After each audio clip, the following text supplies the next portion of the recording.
बेवहाय जोंहा Bijni district sports association हिसाबै जोङो मोनसे डिस्ट्रिक्ट स्पर्ट्स एसोसिएशन आरो बे एसोसिएशना स्पेसियेलि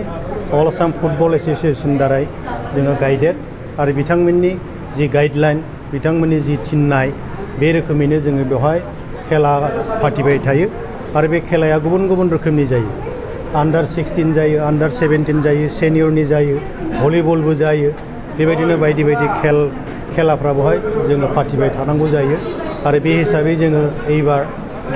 सुपार डिभिजन आरो बेनिफ्राय ए डिभिजननि थाखाय बेवहाय इंटर क्लाब फुटबल लीग हिसाबै फाथिदोंमोन आरो बे लीगआ थांनाय 15 जुलाइ 2024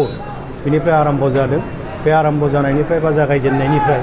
दिनै जोंहा फाइनाल गेममोन जोबथा गेम आरो बे गेमानो दिनै जोंनि जोबथा जाफैदों आरो बे जोबथा गेमाव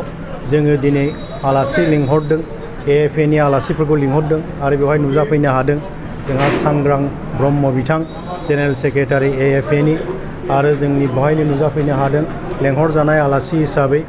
इएम धनन्जय बसुमतारी बिटिआरनि आरो बे फाइनाल गेलेनायाव जोंनि गेजेराव दिनै ए डिभिजनाव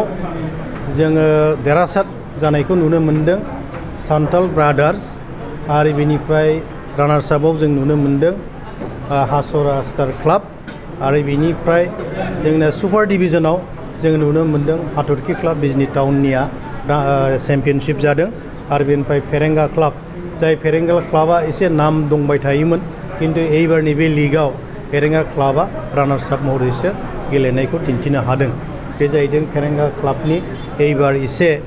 डाउन जानायनि मोनसे माबाखौ जों नुनो मोन्दों बेखायनो आं आसा खालामो जायखियानो जाया जायखि टीमानो जाया सेस्ता खालामोबा नाजानाय थायोब्ला जोङो नाजाथाबोब्ला साक्सेस जानाया जोङो रोखा नुहुरो बेखायनो जिखुनु टीमानो मोजाङै गेलेबाय थायोबा साक्सेस जालांगोन आरो उन्दै उन्दै गथ'फोर सेंग्राफोर बिथांमोनहा मोनसे उद्देश्य लानानै गेलेथों आरो बिनि थाखाय जों बेवहाय परिबेस क्रिएट खालामनो सेस्ता खालामबाय थायो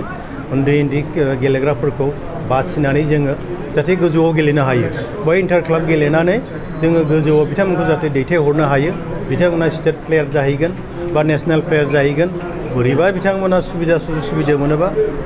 इन्टारनेशनेल प्लेयारबो जाहैनो हागौ बे सेस्ताखौ जों खालामबाय थानाय जायो।